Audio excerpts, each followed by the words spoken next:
Hello, ladies and gents, boys and girls. Welcome to Tales with TR episode 218B.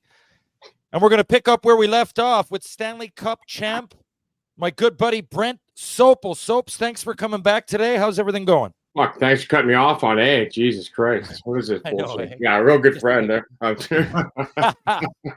That's why you can absorb it, because if that was somebody that I didn't know well and I don't really know, sometimes, my schedule is so fucked. Like, I'll make plans with somebody and you change and you don't really know.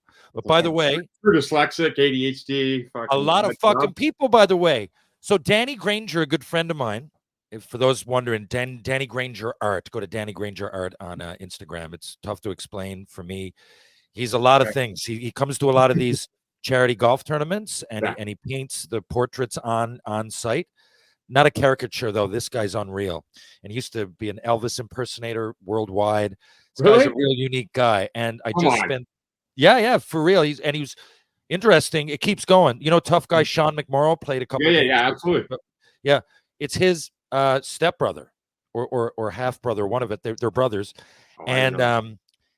Anyway, he's just got an interesting story. But I just spent time with him this summer for the first. So I saw him in Toronto and at Chris Nyland's golf tournament. And he goes, Brent Sopel is the sole reason that I even know I have dyslexia. He said, I had no idea what was happening. I followed his career, the Blackhawks, everything that you explained to me, he'd already known. And you've made a huge impact on one of my good friends' lives, let alone others. So thank you. Okay. I tell the story, as we talk. It's not about me. Who might hear it? That's it. It's no boo-hoo. It's who might hear it. I'm glad that he was able to hear it. And yeah, man. Powerful when it comes to this. And by the way, so this is one of the questions anyway, but do you do a lot of public speaking as a result? I do. I'll speak anywhere, but there's also a lot of people don't want me to speak because they're afraid to hear it. Wow.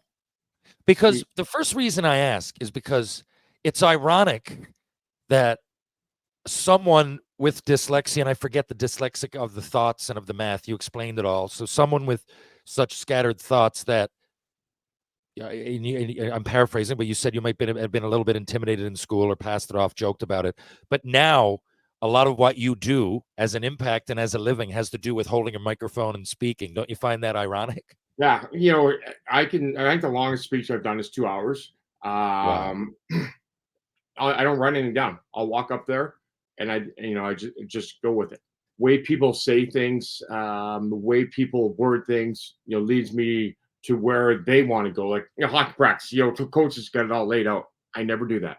If I catch something the kids are doing wrong or they need this, then I go right to there. So I can sit and speak, but don't think I'm ever going to sit there and have all these papers and can never do it. So it's reading out loud for dyslexics. Words appear on the page that aren't there or words blend together. So grade 9, freshman, as you call in, in the States for your American listeners, I stand in front of class reading. And the kids were laughing at me because I was saying words that weren't on that page. Yeah. I still think about that day every day. So did hockey help you with the balls to get up and speak in front of people? Even the most literate people on earth, a lot of them just don't want to get up because they're shy. And I would think someone with dyslexia, maybe that you were a little bit shy to do that. But now you're doing it all the time. Did being a leader in the dressing room help? Honestly, what's helped me is I had to be okay with myself.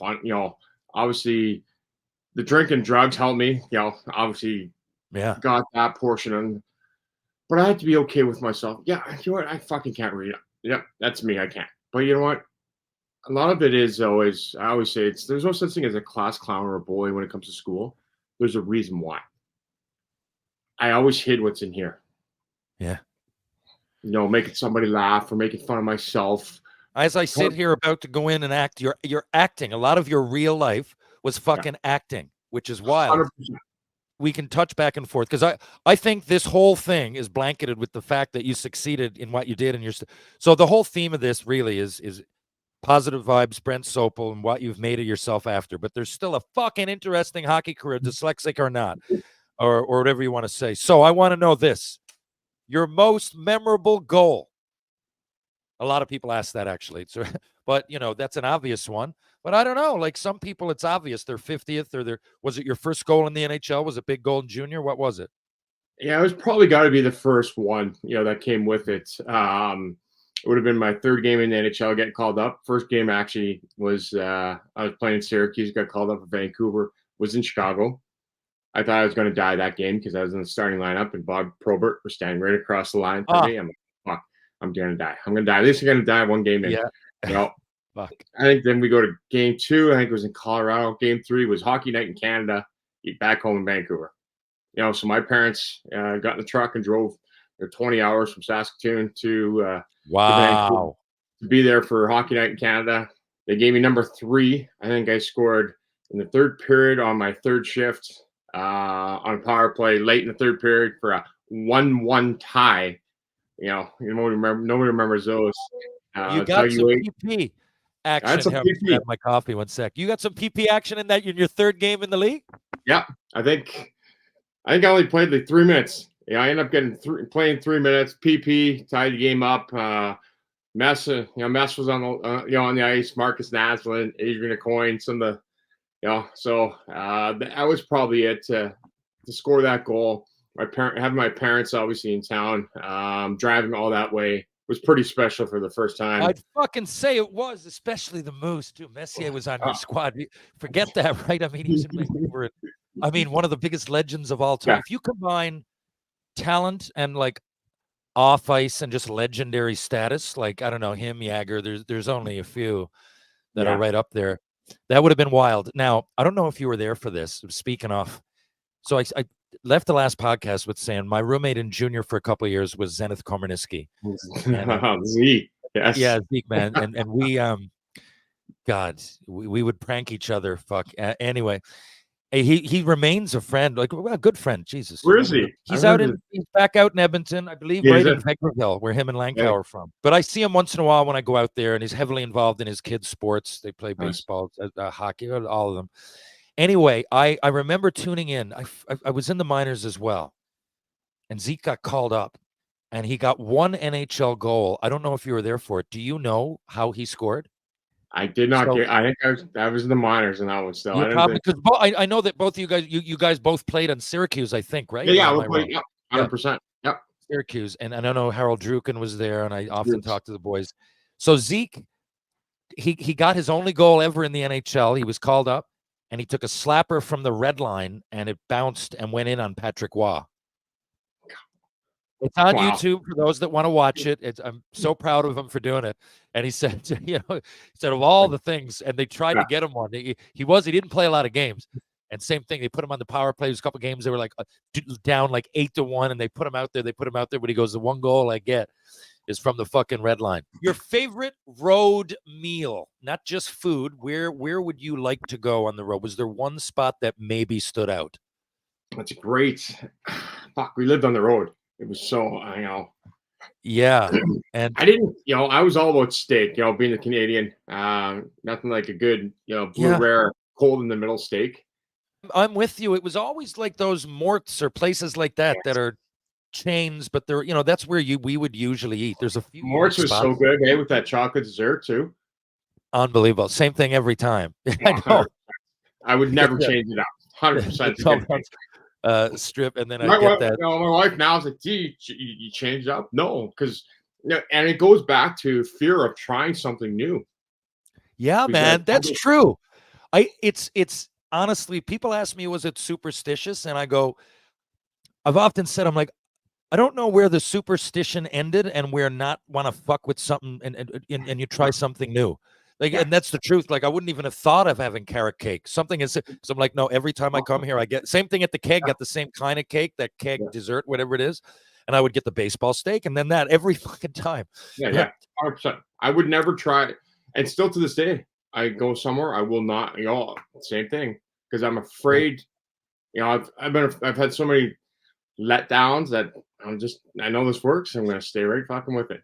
We're creatures of that habit though. Like, because I remember, say by my third year junior, like one of my things, everybody has these little quirks, right? Whether it's put on your left skate first, but I didn't need to be last off the ice, but since Pee-wee, I'd have to put the last puck that touched my stick in warm up goes in the net. Yeah. I was just like, I'm going to put empty net, whatever. I'm just going to put it over the goal. And then after a while, like it became like people were asking me, I was like, in Fredericton, fuck, I got to get back out there. I'm like, I've been doing it for 9 years. People are like, why? What's going on? And I'm like, nothing. And it's not really a superstition. I'm just afraid I'm afraid to do something different and not do that, And mine was so bad, because like I said, I was doing certain things because of my dyslexia, right? So yeah. I remember, threw me off 5 minutes or 10 minutes. I was done. Literally shouldn't have played the game. I remember one night, it was in Atlanta. Got caught in traffic. I ended up being -4 that night. I shouldn't even play. That's how bad it became a part of me, and the fear that overtook me around me, my whole life. Oh, I didn't do this, or I didn't turn left here. I didn't do that. It's the most fucking idiotic, ridiculous thing. But that was the only thing that was literally keeping my life together. That's why. Well, I know for certain people, I guess it's a, what's the word? A little bit annoying, but for you, it just became, again, having facing that adversary that you did. You're in good shape. Do you still work out? You must do some shit. You must be either in the gym or on the ice or something, Sopes. I'm working on my dad bod, really trying to see how good I can get my dad bod. Now, it's I was when I ended my career. Lately, last COVID, things like that. I'm on the ice, doing private lessons here or there, but I don't do much. When you played, though, you pumped pretty hard, right? You were a hard hitter, man. It had to come from somewhere. Speaking of that, okay? By the way, that question came from Carmen in Saskatoon. Speaking of that, you were on Saskatoon and then Swift Current in junior. Those people that don't know the WHL in the 90s don't realize how violent it was. And those two particular teams were very violent. I am still blown away. I say to people, in junior, the defense that Saskatoon would have, you were small. Like they had 4 guys that were over 6'4", 6'5", and then like their smaller guys were like Chad Allen, Rhett Warrener. It was like, fuck, man, the guys are eating you up. Guys like Wade Belak, Chris McAllister. Oh, Chris McAllister, Belak, and there was more. There was more. Michael Grady was there for a big 6'6". All their swinging door guys were all fucking huge. These big specimens, and then you'd have like, what was it, Clark Wilm? Like on those particular, Clark Wilm on on Saskatoon. Then even on Swift, you guys had Chad Beagle, who I ended up going to an Allen Cup with. I played with him in senior hockey, but he would hit, and he was like he was in the league because he could hit. And then a little bit better hands version of him, Chris Ziske. That guy, my couldn't God, put his fucking head down, no free passes, of course. And then the last year picked up Rocky Thompson. I was like, man, I used to tell people in my division, Chris ran over fucking Chara. See, you guys played. I'd love to hear this because you guys, for those that don't know, the Western League, it's fucking like 25 hours for us to drive out there with Sopes and them. So we only go on one trip out there. They'd come on one. So I see these guys and I'd be like, holy fuck, good thing he's not in my division. I'll only see him 2 of the 72 games. But you played with Chara just came across. Yeah. He had a jersey where you could see they showed on about fucking 2 feet extra on Chara's jersey. Yeah. He came around the net and just fucking put him into the 10th row. Like hit him square here. And Chara got up like it was nothing. Now he would fold people like a fucking chair, and he would. Guys wouldn't get up. No, I wouldn't have been surprised. I said to people, with guys that ended like I wouldn't have been. You need a bit of a break when you're a guy like that, but I would never have been surprised if he got up for a few games in the NHL. I'm like, he's a good I'm not saying that he oozed this NHL talent, but he was pretty talented. He was two-way, and the motherfucker would make you play honest. You had to keep your head up, or it was over. Like and when you're talking about talented guys, and it was a smaller rink, you yourself, like I said, you gave me one of the biggest hits of my life, Rocky, and even the guys that were like WHLers that might have gone to CIS, never played a game pro. There was a level of like finishing your hit in Swift Current that wasn't quite there when you're playing in the Western, and we're in the desert when the weather started to get nice. It was just a different element playing over there. There's nothing going on. Small town, Swift Current. I think 10,000 people. Shot. They knew exactly. I get caught for curfew because my car would be at somebody's houses and they call the coaches. So, Yeah, right. That shit would never that's happen how in Seattle small. or Portland. Right. Seattle, I was going, and we had a couple of days off. I was going to Portland or Seattle, take in the big city, blend in. But you know what's funny? Talk about those guys, those underrated. There was a guy in our division, kind of like that. He was a decent hitter, but fighting, you just never would. And he was so wide. And you ended up playing pro with him. I don't know. Was he in Syracuse when you were there, Paul Ferrone? Paul played in He could throw Seattle. like I don't if It's you hard because because he was in my division. I didn't realize if you guys ever saw him in the Western Oh League. yeah. But I used to tell people, I'm like, I'm telling you right now, he could fight in the NHL. People would laugh at me. I'm like, no, like Oh, he's fighting guys like Parker and beating them, and then and nothing against Parker. He's real tough. But I saw him with my own eyes beat lots of tough guys, and I said, fuck. I looked at your hockey DB. I said, oh, Ferrone was there for half a year with him. I didn't know if you guys played together. Am I wrong? 100%. Mr. Tow Truck. He Yeah. had a couple tow trucks he was driving in the off season. Yeah. He did. Yeah. Toughest guy ever. 145 pounds. He was like Willie, right? 145. Didn't just stand there and could take it, but Willie would take it, but Frone wouldn't. He was smart. He was a smart player. Smart and good balance, right? You got to have good balance for that. This question comes from Paul. It doesn't give a last name. He used to play in the WHL.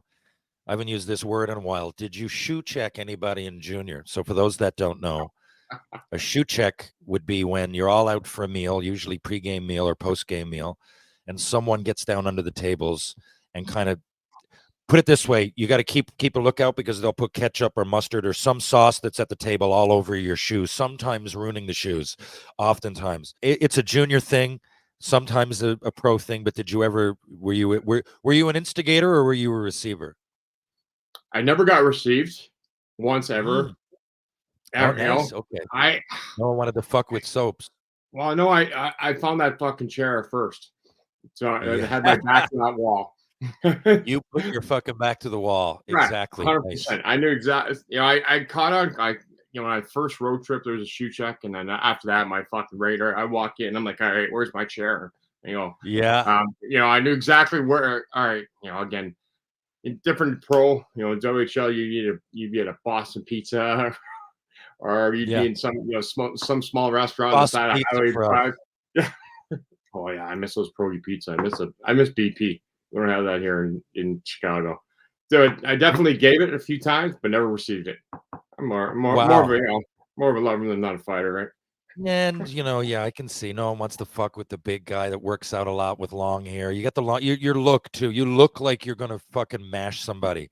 You look like crazy. I could just take a picture of you right now and like put a different background in, and it's an action movie cover. You got that look. Paul Vincent, I mentioned at the end of last. So my first game playing against this guy. People, I need you to go. If you're a hockey fan, you're listening to this. Look at this guy's numbers.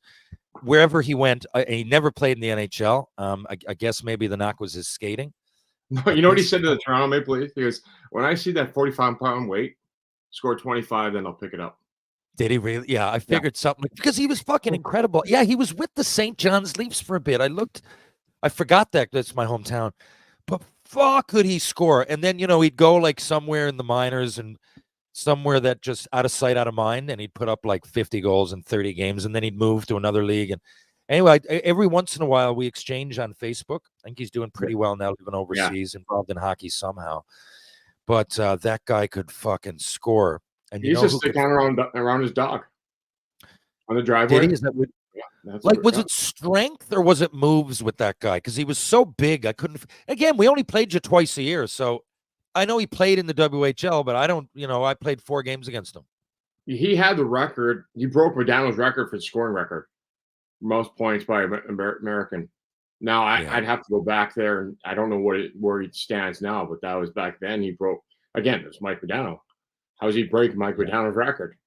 That's how good he was. Yeah, and like Modano was the generation before us, so that was huge news in the mid '90s to have a guy that was doing that, because Modano was I was living in Newfoundland. I remember hearing about that, the big deal about him going to PA and going number 1. Interesting. He was big. His hands, his shots. He had he had it all. It was, he was. He really did. Sometimes, people ask him, like, there's only 600 or 700 jobs in the NHL. There's often, and when you're like that and you're a scorer, he wasn't going to play on the fourth line. If you might be not quick, or maybe your shot's not, maybe there's something that's slightly, or maybe there's just too many people. A guy, you want to talk another guy in junior, he was small, but I don't know. Todd Robinson was a fucking snipe show. He could score. Oh, There was guys in Swift Current before we got there. Remember her name then? Lonnie Bohannes. Lonnie Bohannes. Oh, Todd. There was Todd Holt. Maybe there was a guy. Todd Holt. But Yeah. remember that there was a few like big scorers. Rod Stevens, another guy in Kamloops. Lots of guys don't, but they're great. And because they didn't make the NHL doesn't make them any less of a great player. With a good break, they might have. But anyway, I really, it's all about really you got to be awesome at something. I think somebody said the other day it's like 1,200 of us have won the Stanley Cup once, and then like there's only 3,500 ever played in the NHL to this point in time. Yeah. It's incredible. When I put that in perspective, a few years ago, I took my daughter up to see the Habs. I'd never taken her to a game. So normally I just go in and out. I'll go in the alumni room. I don't really pay attention to my surroundings. And we went, and there's a big fucking statue outside the rink, and it says the players for that 100 years up until, I guess, whenever it was their 100th year anniversary, just a decade or a little bit more ago. There's only like 750 names. And I said, Jesus, like I'm one of those, like, and you never think like that, but I'm like, fuck, like that's a very unique thing. And the Habs go back so long. And then, like you just said, overall in the NHL ever. So when you think like that, it really puts into perspective all those great players that didn't even get there for one. It's almost laughable when you think of how many great players there are that a lot of people will never even find out about, right? Mark Dial, there's one. Holy fuck. Yeah. Fucking the Rat, we used to call him, yeah. Fucking 160 points or something. Now, like lost his eye, but things happen. Like some people get into booze, drugs. Some people have a girlfriend. Some people are homesick. Some people lose their fucking eye, Just each level's the next step. You go from here to the minors. It's another step. Or, you go to college. Yeah. It's the next step. It's faster. It's quicker. Can you make that? And then you go there. Then you want to go in the NHL. And you can answer it. It's easy to get to the NHL. And that's, obviously a preference. But to stay in NHL, yeah, that's a whole fucking new ballgame. And people think, you work hard. I'm like, okay. My last 4 or 5 years in NHL, I used to ride the bike in the sauna for an hour. That was my warm up. Then I worked up. Yeah, yeah. So it's fucking, people don't realize. They see a lot of fans. They have access to so much on social media and everything else, but the meat of it, the staying there, the getting up at fucking early and going in, like you said, ride the bike in the sauna. Scott Thornton used to do that, and he was only a few years older than me, and I remember him saying, oh no, just I gotta stay. And he was only like 23, 24. I was like, fuck, man. And to see all that, and people like myself, you get injured. To play a long time, a lot of things gotta break your way, and you've got to work your hardest the entire time, or you don't have a chance. People always ask me, when do you feel like you made it? There was never one day. I played pro 18 years, over 1,000 pro games regular season. Never, there wasn't a day where I thought I made it, because I had kids behind my back want to steal my job every day. So I have to fucking outwork them every single day. And when which at some point I was going to ask you about the Chicago Wolves. So you finished for the Chicago Wolves. That's an American Hockey League team. Yeah. Was there a level of wanting to come back to Chicago? I came to Chicago in 2007. I'm still here in Chicago now. My kids were older, so I was in Russia for 3 years. I was just 25 games, I think, shy from 1,000. So I wanted to get that 1,000, back home, North America. That's the picture. Okay, so I saw a picture with you being presented something with the Chicago. Yeah. There it is. Okay, and what better a place than Chicago? So there you have it. And you never, ever felt fucking. You went up, put your 3 years in Russia, played in Chicago. You love the game, Soaps. Like a lot of people wouldn't do that, right? Wouldn't go with a cup and everything. Probably you could have made just as much money transitioning into a coach or whatever it would have been. But hats off to you for that. Now, death row, you're on death row. What would the meal be? I'm guessing a steak and potatoes, but what would the meal be if you're on death row? You've lost your mind. You've gone to one of these banquets and someone said something, and finally you said, fuck it. You had road rage on the way there. Everything added up. A perfect storm of temperament, and you fucking lopped the guy's head off. Now you're going. You've been waiting 2 years. You're dying tomorrow. You're in Texas. This is why you're on the death. You're on death row. What do you have for the meal the night before you get hanged? Fucking sounds so good. All that sounds amazing. It'd be definitely pierogies, some petaha. Put some pierogies. There you go. Zenith Komarniski's the first time I ever had a pierogi or heard what it was. He was my roommate. Vegreville, Ukrainian. Do the math. Yeah, no, that was all my pregame meals, all junior pierogies. Oh, yeah? Yeah, I'd have 30, 35 pierogies, ketchup, sour cream, maybe sometime mushroom gravy. Imagine when we didn't have a fucking clue what went into a pregame meal. I remember that too. Me and Zeke could stop by Taco Bell on the way home. Like, and if you wanted, I mean, there was a level of it. I say to people, I'm like, we worked out. Like, I got sent a thing with Montreal, but I had the same program as like Saku Koivu. You know what I mean? Like, it didn't make sense that we were all, you know what I mean, working out on the same shit, or Jerry Fleming, or doing the same as Darcy Tucker. Didn't make sense, but we were working. Like, people often look. Well, now they're so, I get it now. They do way more, and they're more sports specific and all of that. But we did do stuff. It was just harder to get information. I remember, like, if I wanted to eat right, I had to make a call or go to the library, or like, you know what I mean? There wasn't no internet. So, of course, I'm going to get a taco on the way home. I'm fucking hungry. And I'll go tonight. You know what I mean? I'm going to have a banana before the game. I used to get that binder. I'm like, what the fuck is this? You want me to do this? The binder, yeah. The fucking binder. That's it. Whatever team I went through for 10 years, there was a binder and a workout in it. And at the end, like chicken and rice, maybe, like some recommendations. Nothing like there is now. I knew because I'm not an idiot that I had to work out. But it was just, go in, get on the bench press. Then, we did a lot of working out, just a lot of useless working out. Your biggest pet peeve? People that aren't truthful about mental health. Great answer.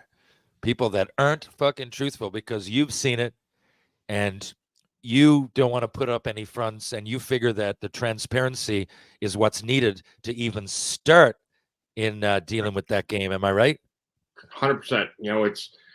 We're not the only ones going through it. So tell the truth, your image will go further, and everybody's, talks about their image, right?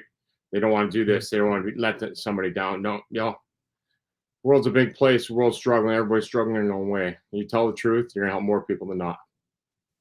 I love that answer. Did any one coach have a big impact on your life? Not that more didn't, but is there one more than any other? Obviously, Mark Crawford, and obviously we had a love hate. He believed in me. He played me. Lit a fire under your pants. He knew how to cross. He knew how to cross my wires, and that's when I was the best. When I was so pissed at him that I just went and played, not thought. So it would definitely be him on that aspect. On all the other levels that we've touched upon, nobody, because I didn't even know what that meant. Yeah, I suppose. That's so wild that you say that tough love thing too, because and Vancouver now has a version of that. I guess in today's world, a Rick Tocchet is probably going to be the most stern you'll get. And I'm saying when we played with fucking guys like Crawford, Tyrion, Hartley, it was a Keenan. Like, this is a different world. I'm not 100%. Saying one is better than the other. I just mean it's wild that you say that, because I often look and I'm like, I think a lot of these teams now, there's a good mix, but there's still something to be said for, some coaches don't want to offend you, but they got to fucking light a fire. And how are they going to do that today without offending you or your agent or your girlfriend or somebody? Jesus. But I like that, because he was an old school. I've heard good and bad, but some people need that little push, and he gave it to you. So, like Bob Laux to me in junior. The funniest guy you've ever played with? Adrian Aucoin. Interesting. I've heard that. It's funny. I've never met that. I've actually met him, but not in a context for him to be funny. Just at an alumni thing. Yeah, I've heard that. Wilds. And how long did you play with him? Well, he actually lives in the same town. So he was on the ice for my first goal. Played with him shortly in Vancouver. Then he left, and his kids are down the road. So there was a long gap where I didn't see him. Just played against him. Fucking wild. I didn't realize that, Soaps. I didn't realize that he lived that close. So you were friends for that long of a time. Nor that he was there on your first night that you scored. Did you have any other buddies in the building then? 20 hours is a long way. Yeah, but you were playing in the. Just my family. Again, that was pre-cell phone days, right? Pre-cell phone. I say to people too, it's like a lot of people out west might say to me, yeah, like, how many times a year do you go to Charlottetown? I'm like, well, it's unique for me, but I go, like, growing up, like, that's a long way. Yeah. It's the same as, like, but people out east will say the same. Oh, if you're from Saskatoon, you must have seen some games in Vancouver. I'm like, Western Canada is massive. I Other than you, yet to me, Saskatoon and Vancouver are apples and oranges. They're provinces apart from each other. It's a long way. We got a great country, a diverse country, but they're two different places. But a lot of people from out east don't realize that. They just think, oh, people in Edmonton must go to Vancouver. No, the way the NHL schedule works, yes, but not in real life. No. You know, so everything out there is so close, right? I said that's a fake Canada. The real Canada's out west, you know. So again, I had some buddies, people watching. It was on, Hockey Night Canada. So that was it. It was just that 20 hours a little too far for people to make it. Again, and I didn't know it was going to play. Right? I didn't know. What? By the way, was it a clapper? What kind of a goal was it? Oh yeah, power play, clapper. Drag it to the middle, through Tommy Salo's glove. Tommy Salo's glove. Fucking right, Tommy Salo. I used to train with him in the summer in Västerås, Sweden. Speaking of training, so the Habs, they would do that. Like if me or Brad Brown, we had to work on our skating. Tucker, Stevenson, everybody they drafted, Asham, all of us for like 3 years had to work on our skating. But they would. If I said I want to go to Sweden, they'd go, okay, here's the 10 grand, go do it, come back, show us something. Yeah. They were good like that. And we used to, Brownie and I used to go to Sweden in the big ice and practice with Lidstrom, Salo, Popovich. And by the way, speaking of that, what for you, once you hit the NHL, what improved the most? Or pro even? For me, again, got cut off early, but I know I became a better skater. I worked at it. I was always known as the slowest and ugliest in the league, so I don't think it was ever my skating. Ugliest in the league. Yeah, that's I know what you're saying. You were never known for your skating, and it stayed that way. It was awful. Yeah. You never got, and it never got any better. But it was my vision, my dyslexia. On the ice is my spatial awareness. So, obviously towards my end of my career, I think the most points I had was 42 in a year. Obviously went to defenseman, blocking shots. I got to Chicago. They're like, oh, you're not going to play the power play anymore. We brought you here to, work with Doug and Keith and Brent Seabrook. I'm like, fuck. On my way home, I'm like, well, my career's gonna be over if I don't do something. So I'm like, all right, I'll be a shot blocker. Yeah. I love that you adapted that way. And you're right. Yeah. You're right. You come in and look at those fucking guys. You're like, at some point, not everybody can do that. And come on, Soaps, you can, if you get a chance with any, you're a guy, you'd roll with the punches, like my buddy Danny Cleary. Whatever. You want me to be a scorer? I will. You want me to check? Okay. What's going to keep me in the fucking NHL? And now I'm looking around and I see Henrik Zetterberg and I see Pavel Datsyuk, and I didn't see them in Belleville, but now I do. So I got to change my fucking game. I love that Danny did it. And I love what you just said. People listening, that's what happens. If you're a junior kid, you got to do that as well. You might be in midget AAA, but that's the way you ride it, man. You don't complain. You just go with it, work. And at some point the cream will rise to the top. As that season, you guys, or the next one, you guys win the cup. What did you do, Brent Sopel, with the cup when you won it for your free day? I kept it outside of Chicago, in where I lived. At that point in time, I had kids that were older. All my kids were in school, so school friends. So I had a big party back outside. I ended up having it for a few days. One day, I ended up taking it to the Pride Parade in honor of Brian Burke's son, Brendan, after he passed away. Yeah. So I did that, and then I had. So I was the first. You brought it to the Pride Parade. You were the first. Yes. Jesus, I remember that now. I'm proud of you for that, man. I grew up, my dad's brother is almost the same person. He's gay. It's a gay version of my dad. It's really, I say funny, not because I'm laughing at his gayness. I'm saying it's just funny when people meet Daryl, they're like, Jesus Christ, he's a lot like you and your dad. There's something amiss. I'm like, yeah, well, he's gay. He's married to a dude. But great dude. I grew up with Daryl. I love him to death. And I saw him take so much shit that he had to leave Newfoundland and go to Victoria, BC, where he still lives. And now, of course, the world's a different place and he's very much more accepted. But I love that you did that. A lot of people were afraid, right? You weren't. And it must have meant a lot to the LBTG community, did it? Yeah, and that was, obviously that was the first, obviously Brian Book was my GM for a long time. And his son Brent had come out that year. I remember that. I think it was in November, saying, he was gay. So he was the first one in the hockey community and then he ended up dying in February. So I took it to the Pride Parade. So I was the first athlete ever to participate, but I took it in honor of Brendan. And I asked the Burke family if they if they'd allow me to do that. If they'd allow me to do that, they said yes. So I took in honor of him to the Pride Parade. So it was amazing. It was an amazing day for him, for Brendan, for the Burke family, for that whole community. Again, many years ago. So I love everybody.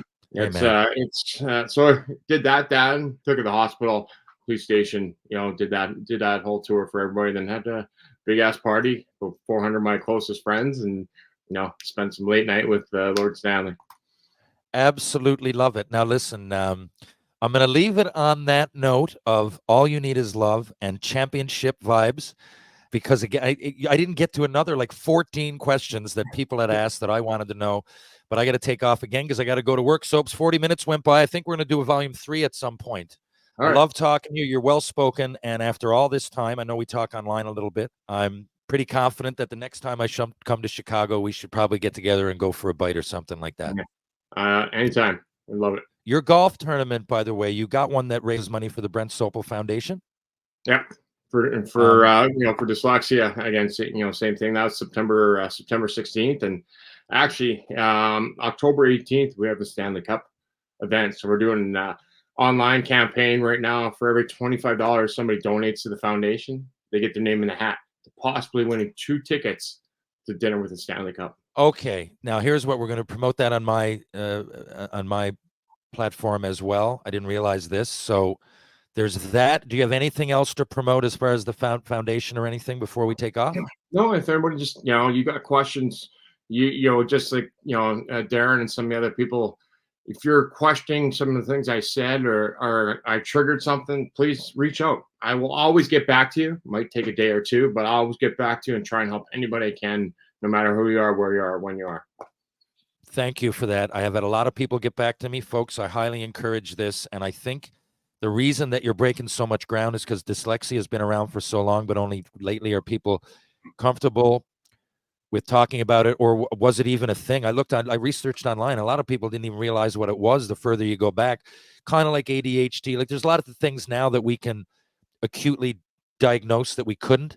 So I think that there's a lot of people out there that you're speaking to that are going to realize it after this or go get checked or whatever it might be, because I think you identify to more of the public than we really probably assume. So thanks for that. I'm going to stay in touch, Soaps. I really wish you the best with everything. You're a good person all around. Always were an honest opponent. Like I said, we played hard against each other on the ice, but I remember afterwards, more than once, I remember in the Sundance, me, you, and my father having a beer or 20, right? And like we're always buddies because we respect each other. Yeah. And old school WHL, man. And we're about 6 days. We're 5 days apart, so we've got a lot in common. Thank you very much for doing this. And tell your dad. Tell him I say hello. Miss him. We had a lot of fun. I certainly will. I definitely will. He was pumped I did this, and he loved the first episode. Thanks for that, and we'll talk soon, my friend. All right, buddy. Good luck. Thank you. That was Brent Sopel, folks. A great player, a great champion, and more than anything, an awesome person. And as you see, he's continues to help a lot of people. And in the face of all that adversity, has found a way just to always be positive. Well, for the most part, be positive, be a leader. And we didn't even really mention the biggest battle of all of them, probably giving up the booze. He's a survivor, and that's a reason that he stayed in the league so long and won a Stanley Cup. And, a lot of friends in the process and followers. Thank you, Brent. Folks, if you're downtown St. John's, you want to grab a bite, you want to grab a beer, there's a few places I'm going to mention for you right now, and I need you to look into them. The Bull and Barrel, Trinity Pub, TJ's Pub, Rob Roy Confusion, the Martini Bar, and of course, Greensleeves. If I'm going to go for a bite to eat, I also go to Greensleeves, but I go upstairs to the Loose Tie. I go to Blue on Water. And I also go to Wedgwood Cafe on Elizabeth Avenue, who also do catering. If I'm going to go to work out, I'm going to go to Power Conditioning on Rope Walk Lane. Strength and balance for the body and mind. Ryan Power Conditioning. If you want to go to Mr. Lube, there's 2 locations in Newfoundland and Labrador. One's on Kenmount Road, one's on Torbay Road in St. John's. Live, laugh, lube. Pitbull Pain Relief, the pain sticks that just don't quit. Go to pitbullpainrelief.com, see what all the fuss is about. True hockey, take what's yours. Folks, I'm going to be back in just a few days with more Tales with TR. Thank you to Brent Sopel, and thank you to all my wonderful followers and listeners out there. I really appreciate it. Catch you guys on the rebound.